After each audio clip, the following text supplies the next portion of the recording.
Bueno, hemos leído un pasaje muy conocido, es el principio de la famosa historia de Gedeón. Yo creo que casi todo el mundo conoce la historia de Gedeón, es muy famosa porque derrotó a los madianitas con, me parece que eran 200 o 300, ahora no me acuerdo. ¿Qué? 300 hombres, ¿no? A muchos madianitas. Pero lo más interesante quizás está en precisamente el principio. La historia se ha hecho famosa porque lo mismo que la de David y Goliat, o la que nos contó, por ejemplo, también en el libro de Jueces el domingo pasado Martín, de Sansón, un solo hombre derrotar a tanta gente, vencer a los filisteos, y eso de que fuera un solo hombre, ¿no? Y Gedeón que fuera con 300 solamente, contra miles de los madianitas, pues claro, eso, digamos, como dirían hoy, eso mola, ¿no? Pero, ¿qué está detrás? Incluso podríamos decir, ¿por qué, si luego seguís leyendo toda la historia de Gedeón, que bueno, es muy conocida, pero os invito a que la repaséis, ¿qué puede... ¿por qué Dios, digamos, no que puede, sino por qué Dios le dice a Gedeón, vamos a hacer aquí una selección, porque le vienen más hombres, y Gedeón llama y hace un llamamiento para que al combatir, pues ellos tuvieran fuerza. Y el Señor le dice, no tanta gente, yo no quiero tanta gente, en esta ocasión va a ser menos. Y todos conocemos la historia, que al final le hace una serie de pruebas, hace una serie de selecciones, y al final le dice, con estos 300 hombres, no necesito más. Pero ¿qué está detrás de todo esto? Y esto es lo que más me importaba a mí. Y si habéis prestado atención a lo que ha leído José Antonio, nos dice que lo primero, fijaos cómo empieza, el versículo 1 dice, los hijos de Israel hicieron lo malo ante los ojos del Señor, y el Señor los entregó en manos de Madián por 7 años. Es decir, el Señor empieza aquí diciendo que la causa de que los madianitas por 7 años estuvieran, ahora matizaremos los detalles incluso, estuvieran venciendo, derrotando a Israel, era que los hijos de Israel no estaban haciendo lo correcto delante de Dios. Y esa era la causa. Y luego empieza a dar detalles y dice, la mano de Madián prevalecía contra Israel. Dice en el versículo 3, pues sucedía que cuando Israel había sembrado, subían los madianitas y amalecitas y los hijos del oriente contra ellos, subían y los atacaban, y acampando contra ellos destruían los frutos de la tierra hasta llegar a Gaza, y no dejaban que comer en Israel ni ovejas, ni bueyes, ni asnos, porque subían ellos y sus ganados, y venían con sus tiendas en grande multitud como langostas, o sea, como si fuera una plaga. Venían y arrasaban, se llevaban, se comían, destrozaban todo lo que... Pero fijaos qué cosa, dice, sucedía que cuando Israel había sembrado, o sea, esperaban a que Israel sembrara, cuando ya habían sembrado y estaba la cosa preparada, entonces venía. Es decir, ¿Qué estaban haciendo los madianitas? Estaban aprovechándose del fruto del trabajo de Israel. O sea, dicho de otra manera, Israel estaba básicamente trabajando para ellos y ellos se llevaban el fruto. Por cierto, nos dice, ante un detalle que no lo he dicho y que es importante en el versículo 2, dice que por causa de los madianitas, los hijos de Israel se hicieron cuevas en los montes y cavernas y lugares fortificados. Es decir, no podían vivir tranquilos, estaban como acobardados, se metían en las cuevas, se metían por las hendiduras de las peñas, hacían lugares que fueran fuertes, estaban totalmente acobardados y atemorizados de los madianitas. Y los madianitas lo sabían y se aprovechaban y se llevaban el fruto de lo que ellos trabajaban. Dice, seguimos leyendo, dice, de este modo, versículo 6, empobrecía Israel en gran manera por causa de Madián, y los hijos de Israel clamaron al Señor. Les costó, pero al final van y se dan cuenta de que los madianitas allí hacían lo que les daba la gana, y entonces decidieron clamar al Señor. Y nos dice el versículo 7, y cuando los hijos de Israel clamaron al Señor a causa de los madianitas, el Señor envió a los hijos de Israel un varón profeta. Fijaos cómo actúa el Señor. El Señor escucha el clamor, pero primero les manda un profeta. ¿Y qué hace el profeta? El profeta les habla y les dice, así ha dicho el Señor Dios de Israel.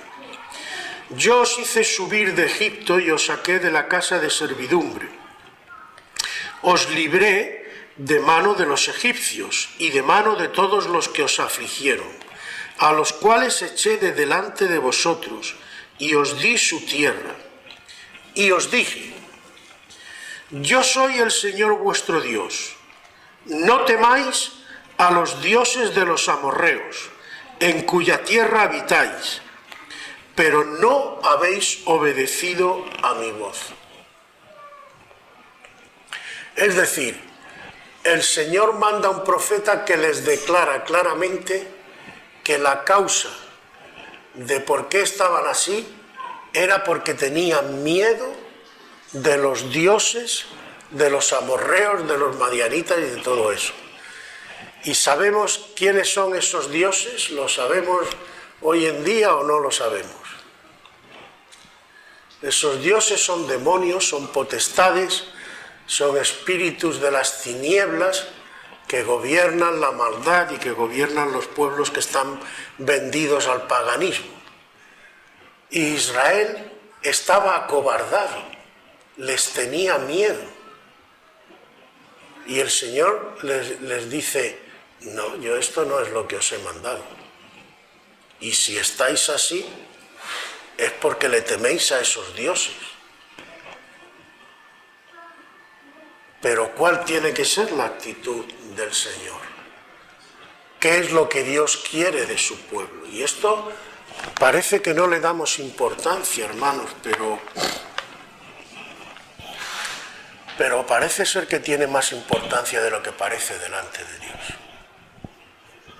Cuando tú te dejas gobernar por el miedo, y cuando tú le tienes miedo a esos demonios, tú no estás glorificando a Dios y además les estás abriendo una puerta para que ellos te gobiernen tu vida. Porque el que está en Cristo, nueva criatura es, y nada puede pasar en tu vida que Dios no permita. Y si Dios lo permite, bendito sea el nombre del Señor. Y Dios te dará las fuerzas y Dios te dará su gloria. Y en el peor de los casos, como pudiera ser el de Job,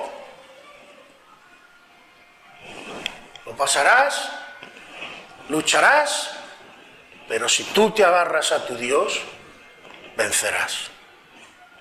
Pero no tienes que tenerle miedo a esos dioses. Tenerle miedo a los dioses que no son el Señor, es decir, tenerle miedo a los demonios, hablemos claro, no glorifica a Dios y abre una puerta para que el demonio te arruine. Yo no voy a entrar a juzgar a nadie, pero quizás nos podríamos preguntar a nivel general, ¿cómo va la Iglesia? ¿No será que la Iglesia quizás estamos cayendo en lo que cayó Israel en este tiempo? Antes he preguntado por qué era tan importante para Dios decirle a Gedeón, no, con 300 hombres contra miles y miles de madianitas. Fijaos, hasta cuando Dios hace justicia, hace juicio, Dios nos enseña cosas, nos da lecciones, sobre todo de nuestros fallos.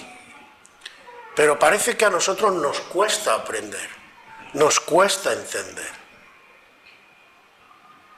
¿Qué les está diciendo? Yo creo que se entiende perfectamente, no hace falta estudiar una carrera.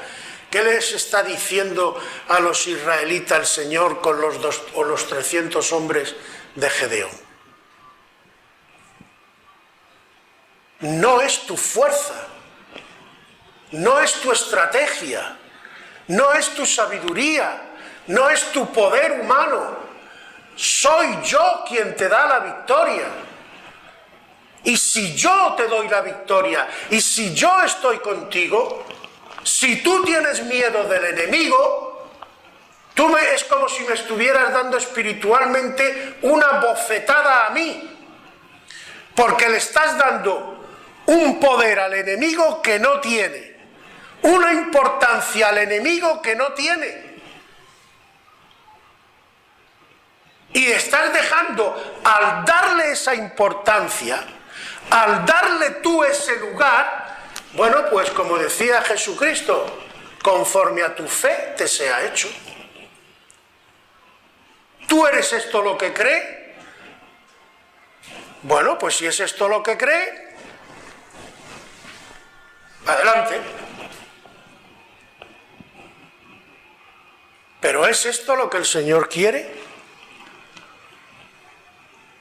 Cuando el Señor mismo nos ha dicho que podemos y que pisaremos incluso sobre escorpiones, es decir, sobre demonios y sobre espíritus de toda clase, y que podemos echar fuera demonios, ¿cómo podríamos nosotros echar fuera demonios si el demonio tiene poder sobre nosotros? No podríamos.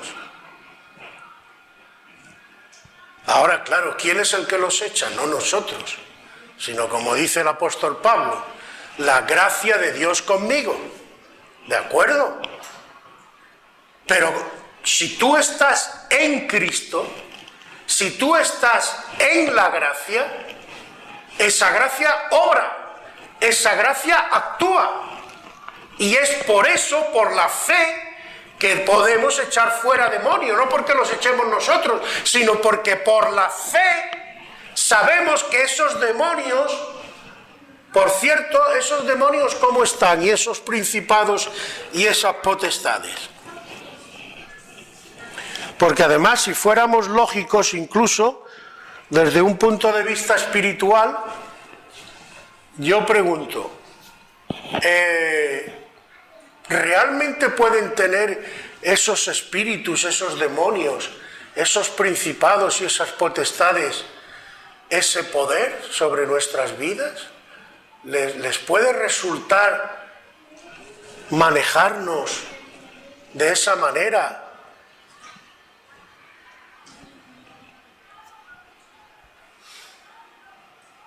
Cuando la Iglesia nace, fijaos que eran perseguidos. y machacados. Y el demonio no fue capaz de parar a los cristianos, no fue capaz.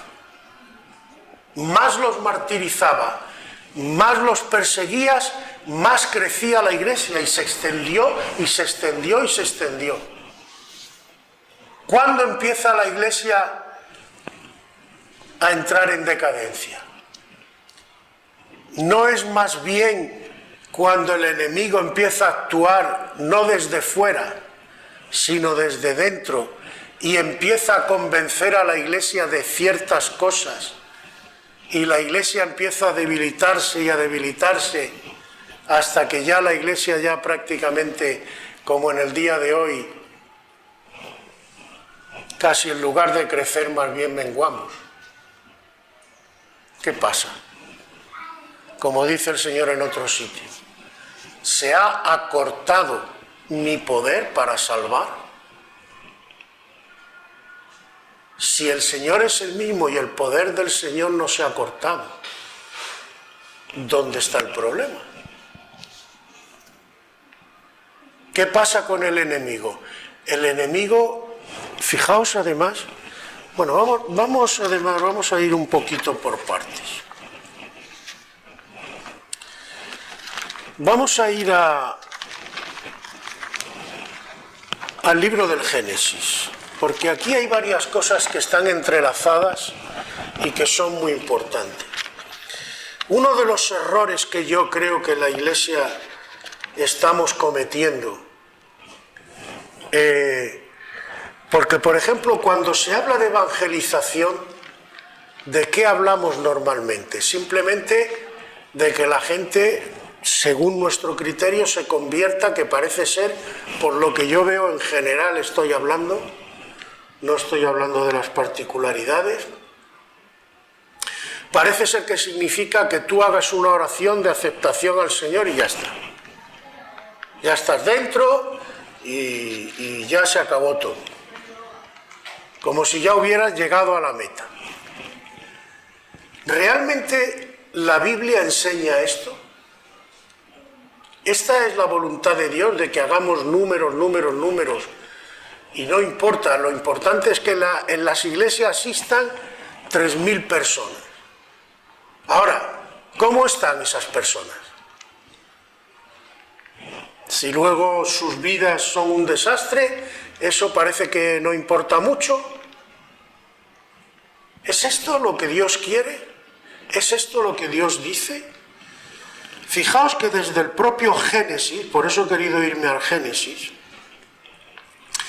en el capítulo 1 del Génesis, en el versículo 28, antes de la caída, el Señor le dice, versículo 28, y los bendijo Dios y les dijo, fructificad y multiplicaos, llenad la tierra y sojuzgadla, y señoread en los peces del mar, en las aves de los cielos y en todas las bestias que se mueven sobre la tierra. Fructificad y multiplicaos. Y hace dos palabras, porque podéis, si fuera por ejemplo lo que nosotros entendemos de hacer número, yo creo que podría haber dicho simplemente multiplicaos. No seáis pocos, tened muchos hijos y llenad la tierra. Pero dice fructificad y multiplicaos. ¿A qué se referirá con fructificar? ¿Qué es un fruto de cualquier planta o de cualquier árbol? Para que una planta o un árbol, por ejemplo, que se ve más claro, para que un árbol dé fruto, ¿lo puede dar recién plantado? ¿Qué me decís? No, ¿verdad? Tiene que crecer y madurar. Luego aquí implica alcanzar un grado de madurez, un grado de plenitud en ciertas cosas.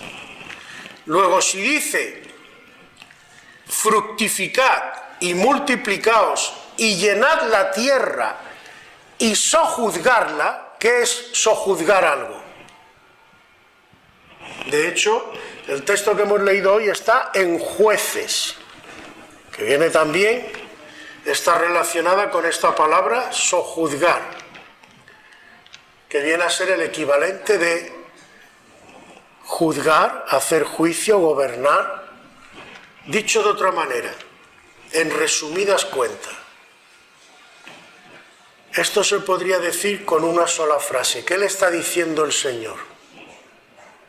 Civilizad la tierra. Cread una civilización donde con vuestra madurez y con vuestra forma de hacer y de multiplicaos, me la llenéis de hijos que sean, ¿cómo? Esto estoy hablando antes de la caída. ¿Qué quería el Señor? Una gran familia conforme a su voluntad que llenara la tierra. Luego, lo que Dios esperaba de Adán y de Eva era que crearan una civilización mundial conforme a la voluntad de Dios. No simplemente tener hijos y tener hijos. Ahora, para crear esa civilización, ¿qué pasa cuando ya viene la caída? Que el Señor les hace ver que ni siquiera están en condiciones, porque ¿qué va a pasar después de la caída? Que lo que va a venir, si ellos mismos no han sido capaces de guardar el mandamiento de Dios, ¿qué va a pasar con sus hijos y conforme se separen más? Que cada vez van a guardar menos el mandamiento de Dios. Y por eso las civilizaciones se corrompen. ¿Qué le dice también si leemos en el mismo libro de Jueces, donde hemos leído el capítulo 6? Si leemos al principio, en el capítulo 1 dice, en el versículo, en el capítulo 2, dice, le dice el ángel del Señor. El ángel del Señor sabemos quién es, ¿no? Jesús. El ángel del Señor subió de Gilgal a Boquim y dijo: yo os saqué de Egipto y os introduje en la tierra la cual había jurado, a vuestros padres, diciendo: no invalidaré jamás mi pacto con vosotros. Atención a las palabras. No invalidaré jamás mi pacto con vosotros, con tal de que vosotros no hagáis pacto con los moradores de esta tierra, cuyos altares habéis de derribar, mas vosotros no habéis atendido a mi voz. ¿Por qué habéis hecho esto? Yo os he dado un mandamiento. Yo estoy con vosotros y mi pacto será eterno, pero vosotros no podéis pactar de ninguna manera con los dioses de esta tierra, con las tribus, con las costumbres paganas, no podéis participar de ellas. Pero vosotros lo habéis hecho. Pues ¿sabéis qué? Por tanto, yo también digo: no los echaré de delante de vosotros, sino que os serán azotes para vuestros costados, y sus dioses os serán tropezadero. Como no habéis querido obedecerme, os voy a enseñar las consecuencias de lo que estáis haciendo Aquí dice pactando con los dioses. En el texto que hemos leído, teniendo miedo de esos dioses. Porque lo que Dios quiere es echar fuera a los demonios y que la Iglesia lo llene y lo ocupe todo. Que su pueblo se extienda y extienda su voluntad. Es decir, cuando el Señor dice, y ya entramos en la recta final, en Mateo 28, que lo vamos a leer también, para que no haya... Mateo 28, a ver que lo busque yo por aquí. Porque es que, claro, somos muy dados siempre a coger lo que nos interesa. Mateo 28, el final. Fijaos lo que el Señor le dice, está delante de los discípulos, después de haber resucitado. Y de hecho el título del párrafo es la gran comisión, es decir, lo que Jesús les encomienda como misión a sus discípulos. Jesús se acercó, versículo 18, y les habló diciendo: toda potestad me es dada en el cielo y en la tierra. ¿Qué dice? Casi toda, 2/3 de la potestad, un 50%, ¿qué dice el Señor? Toda potestad me es dada en el cielo y en la tierra. Así que no hay duda. Entonces, ¿quién tiene la potestad a partir de que Cristo resucita? ¿Satanás? No, la tiene Jesús. Y Satanás no puede hacer nada. Y cuando digo nada que Dios no le permita. Es así de sencillo. Satanás está supeditado a partir de la resurrección a lo que Cristo le permita hacer. Lo que pasa, luego entraré, es que Dios ha dado unas normas. Pero Satanás, hoy por hoy, es un usurpador. No está legalmente. Obra porque nosotros le permitimos que obre. Porque si no le permitiéramos que obrara, Satanás sencillamente no podría. Porque legalmente no le corresponde. Ya no es. Hoy en día, Satanás no es el príncipe de este mundo. Era. Pero desde que Cristo le derrotó, le venció y resucitó, no lo es. Es un usurpador. Y como tal usurpador actúa. Pero como es el padre de la mentira, se lo sabe montar muy bien. Y hablando en un lenguaje que todos nos entendemos, trajina a la gente. Y las convence. Y les engaña. Y claro, si te tiene engañado, pues te tiene engañado. Toda potestad me es dada en el cielo y en la tierra. Por tanto, dice, es decir, como consecuencia de esto y de que esto ya es una realidad, ya no estamos hablando de futuro ni de nada, por tanto, yo ahora tengo toda potestad. Y os digo, id y haced discípulos a todas las naciones. Id y haced, ¿qué? Cristianitos. Aquí es donde estamos fallando grandemente. Este es el gran caballo de batalla. Hemos convertido muchas veces la Iglesia en simplemente, venga, que venga gente, echamos un buen rato, pasamos... No.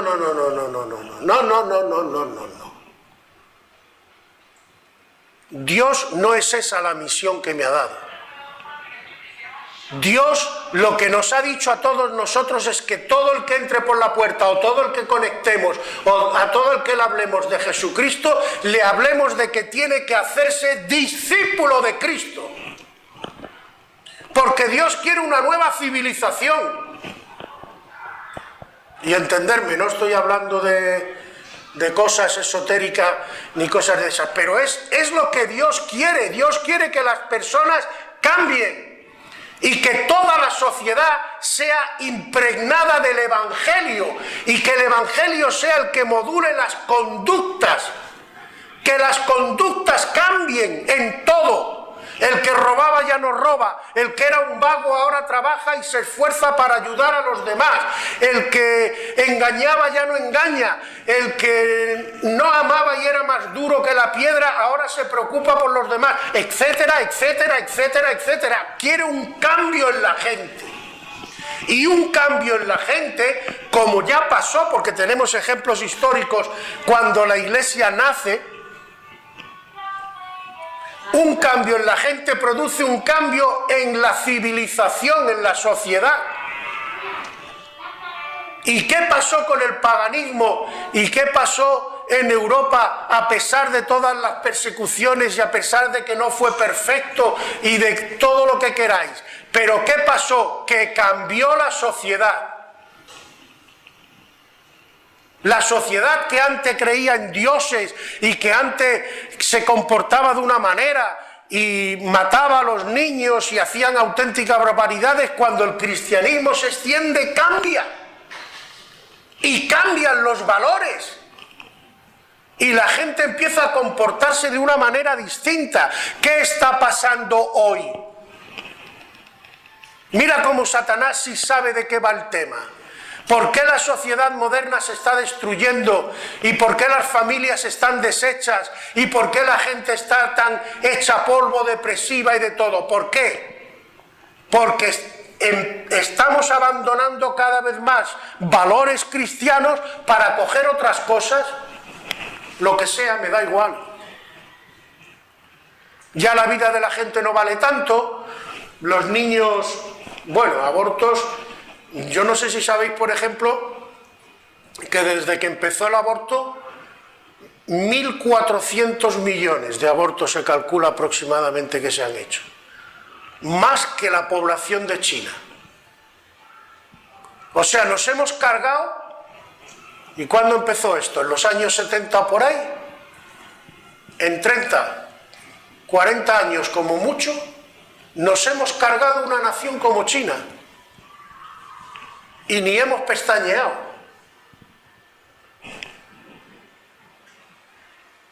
Hoy en día, tanto que se habla solidaridad y tal, y en realidad vemos a la gente, no nos compadecemos, la ves tirarse en la calle. ¿Qué ha pasado? Pues que se ha descristianizado. Bueno, eso es la parte que había algo de cristianismo. Y ya últimamente ya no es ni descristianizar, yo creo que se está deshumanizando. Los demonios se están apoderando de todo. Pero estamos cumpliendo, vuelvo a decir, porque hemos convertido muchas veces, no, que la iglesia se llene de gente y las mega iglesias y tal. Y yo no digo, ojalá que se llenaran y se cambiaran todos los bares por iglesia. Pero solamente eso, número. ¿Qué pasa con el cambio de las vidas? ¿Qué pasa con el cambio de comportamiento? ¿Qué pasa con estructurar una sociedad? Cuando el Señor dice, vosotros sois la sal de la tierra y sois la luz del mundo, ¿a qué se refiere? ¿Qué significado le damos? Yo creo que todo, no creo que haya que estudiar mucho. Está más claro que el agua. Dios quiere que cambiemos la sociedad. No solamente que evangelicemos en número. Y claro, para cambiar la sociedad, si tú tienes miedo, si es que viene a ser lo mismo, hay un paralelo que casi asombra de exactitud entre lo que los israelitas cuando entran en la tierra prometida y nosotros con este mundo, lo que está pasando. Hay un paralelismo terrible. Aquellos estaban en las cuevas, escondidos, con mucho miedo, Y como estamos hoy, viene el bicho y ya el bicho lo domina todo, y el demonio y no sé cuánto y no sé quinto, y estamos todos atemorizados y no sabemos ni qué movernos, no podemos hablar, no podemos no sé qué. Los demonios ganan. Los demonios ganan, nos tienen donde ellos quieren, en las cuevas. Tú quieres ver la gloria de Dios. ¿Y por qué no vemos la gloria de Dios? Yo te he dado un mandamiento y tú no lo has hecho. Yo te he mandado que no tengas miedo de los dioses, de los amorreos, ni de los madianitas, ni de los amalecitas, ni de ninguno, porque yo soy el verdadero Dios. Y tú estás temblando.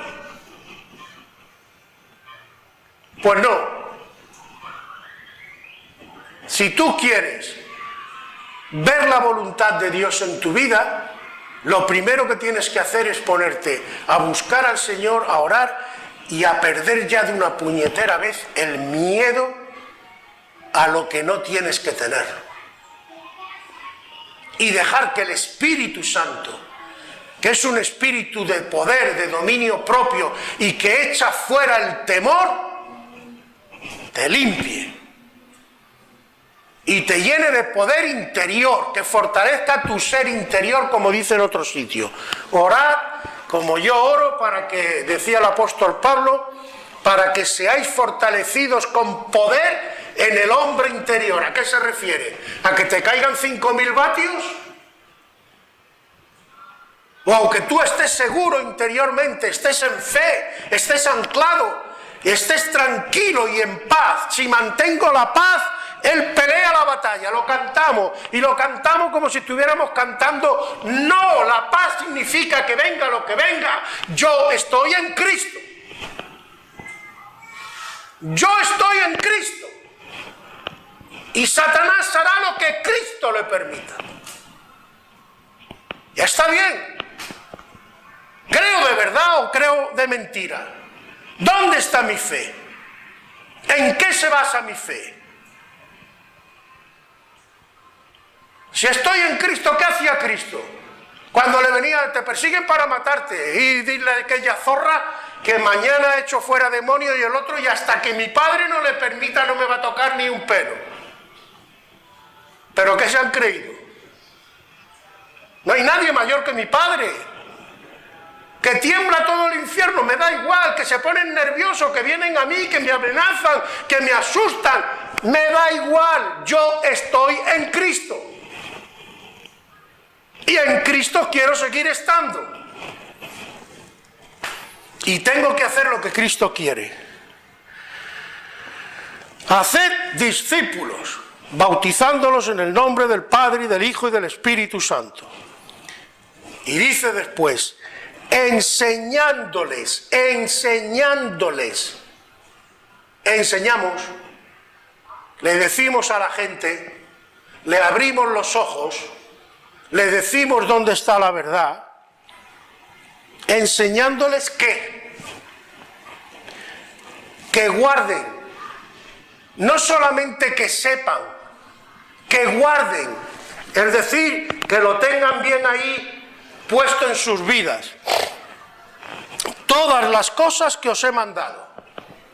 Todo lo que yo os he enseñado, todo lo que os he mandado, todo lo que os he dicho, lo tenéis que transmitir, lo tenéis que enseñar a todos aquellos a los que le habléis de mí. Haced discípulos, esa es la clave. Y nosotros nos hemos quedado con bautizarlos, nos bautizamos y ya está bautizado, y ya el tío o la mujer está, vamos, súper salvo, y un jamón con chorrera, como dicen en mi tierra. Tú has empezado una vida en Cristo, y a partir de ahora tienes que aprender, y aprender un montón de cosas, porque tienes que aprender a vivir como un hijo de Dios. Tu comportamiento tiene que ser como el de un hijo o hija de Dios. Ese es el fin. Y no me basta solamente con que vengas al culto, y no me basta con que sepas cantar y sepas tocar las palmas. No, tu vida tiene que cambiar.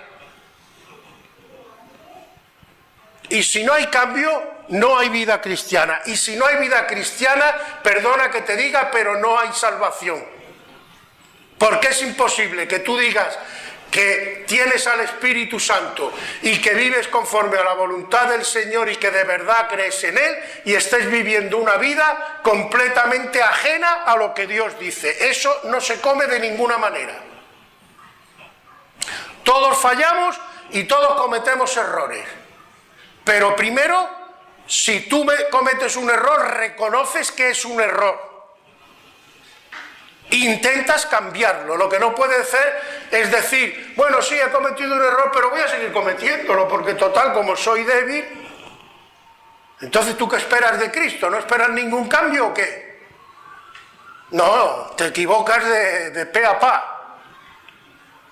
Si tú de verdad tienes fe, precisamente esa verdadera fe lo que te lleva es a esperar, a desear, a pedir y a que venga un verdadero cambio. Si no, examina tu fe. Porque si eso no fuera así, entonces, perdona que te sea claro, a mí yo ya cuando llego a cierto nivel, las tonterías me tocan la moral un montón. Entonces Cristo no es tu Salvador. Si Cristo a ti no te cambia, si tú sigues igual, o no te digo más, si vas de peor en peor, ¿en qué te salva Cristo? ¿Para qué los quieres? ¿De qué te sirve? Ahora, si tú tienes fe de verdad, Dios va a actuar, vamos que sí va a actuar en ti. Te va a dar un repaso que te va a quedar que no te va a conocer ni tú mismo. Porque Dios es la verdad, la vida y el camino. El camino es Cristo. Y te va a ir en el camino dando el repaso, enseñándole que guarden todas las cosas que os he mandado. Y he aquí, yo estoy con vosotros todos los días. Vamos, es que no te va a dejar ni un minuto. Claro, uno podría decir, ay, pero a veces me siento muy solo y muy sola. Mentira. Mentira. Si te sientes solo o te sientes sola, porque has dejado tú al Señor, porque el Señor no te deja a ti. El Señor está contigo. Ahora, lo que tú no puedes esperar es que, qué sé yo, por ponerte un ejemplo que me entiendas claro, que tú vas a irte, por ejemplo, al nightclub de la esquina y que el Señor vaya contigo al nightclub de la esquina. ¿Me entendéis, no? O que tú le vayas a robar a alguien y el Señor te ayude a robarle a alguien, hombre. Ahí es donde te equivocas. Tú no puedes hacer partícipe al Señor de tu pecado. Pero mientras que tú estés en Cristo de verdad y con fe, Cristo está contigo. Y cuando tú cometes pecado por error, por lo que sea, ¿qué dice la palabra? Pídele perdón porque el mismo Cristo es abogado para con nosotros. Pero corrige el error, reconócelo como error. No sigue con tu marcheta. Ah, no. Hay que cambiar. Y sobre todo, y terminando, si Cristo está contigo y Satanás está derrotado, tú tienes que poner en el altar del Señor, delante de Él, el miedo a los demonios. Lo tienes que poner en el altar y decirles, se acabó. Se acabó. No puedes dejar que el demonio gobierne tu vida, ni te amedrente por ese miedo que no es de Dios. No es de Dios. Yo estoy con vosotros todos los días hasta el fin del mundo. O sea, no hay duda, hermano. No hay duda. Dios está con nosotros hasta el último día. Está ahí. No nos deja. Y cuando tenemos sensación de que nos ha dejado, quizás más bien lo que tenemos es que preguntarnos qué pasa. Si es que Dios nos deja por un momento solo, aunque no nos deje, porque tenemos que empezar a dar pasos, porque tenemos que crecer y madurar, o tenemos la sensación de que nos ha dejado como Jonás, porque no estamos haciendo la voluntad de Dios, o lo que sea. Porque esa es otra también, cuando hay el falso evangelio del sentimiento, de sentir las cosas. No todo es sentir, hermanos. La Biblia no dice que todo sea sentir. Por eso dice por fe. Y esto pasa mucho hoy, porque como las familias están muy hechas polvo, por ejemplo, hay muchos críos que sienten que sus padres no los quieren, o cosas así de este tipo, que se dan cada vez más. Pero no nos preguntamos tampoco por qué se da esto. Pero primero hay que ver si es un verdadero sentir o un falso sentir, porque están las dos cosas. Un verdadero sentir sería que realmente tu padre o tu madre te tengan a un lado y te tengan apartado. Pero también hay un falso sentir, porque si tú entiendes que tu padre solo te ama, o tu madre solo te quiere cuando te da carantoñas y te da muchos besos, entonces tú nunca vas a salir de casa ni vas a hacer nada, porque no te sientes seguro de que tu padre o tu madre te aman, o tu mujer o tu marido, que también lo hay, porque claro, lo que arrastramos de casa lo llevamos al matrimonio, y entonces yo ya no me siento seguro, yo no sé si me quiere o no me quiere. Si te da motivos, pero si no te da motivos, el problema no está en el otro, el problema está en ti, que no sabes estar en la vida normal sintiéndote seguro de que te ama. Y con Cristo pasa igual. Tú estás nervioso porque no sabes estar tranquilo y diciendo, mi Dios me ve, yo no he hecho nada y estoy en Cristo, aunque no lo sienta por la fe, yo sé que mi Dios está conmigo. Y la fe la fe es tan poderosa en esto, hermanos, que hasta Cristo, que es el autor y consumador de la fe, y ese sí que las pasó, ese sí sabe lo que es fe, porque Cristo, que no miente, cuando está en la cruz, ¿qué dice? Dios mío, ¿por qué me has? ¿Quién se acuerda? Desamparado. Él sí que se vio desamparado, porque en ese momento estaba cargado con todo el pecado y estaba maldito, que tiene tela la cosa. Yo cuando lo pienso digo, Señor, verdaderamente, si tú no eres Dios, yo no sé quién es capaz de aguantar eso. En soledad auténtica. Y me acuerdo que una vez, llorando y orando y diciéndole, Señor, ¿cómo fuiste capaz de aguantar esto? Y el Espíritu fue fulminante, me vino a la mente como un rayo, por la fe. Por la fe, tenía tal confianza en su Padre, estaba tan seguro del amor y de la fidelidad de su Padre, que cuando le dijo en el Getsemaní, hágase tu voluntad y no la mía, se abandonó en sus manos. Y hasta tal punto llegó su fe, que sabiendo que estaba en maldición y cargado con el pecado, sucio y solo, aún ahí confió en su Padre Celestial y venció y derrotó al enemigo. Y aun con todos sus miedos como ser humano, dijo, yo voy a vencer el miedo que tengo a lo que pueda venir con mi confianza en Dios. Y si tú quieres vencer al miedo, aunque tú nunca ni de lejos vas a pasar por lo que Cristo pasó, el vencer al miedo está en la fe en Jesús, en la confianza en Jesús, en abandonarte en sus manos y decir, yo confío en ti y yo sé que mi vida está en tus manos. Y pase lo que pase, Satanás no va a poder hacer nada más que lo que tú le permitas hacer.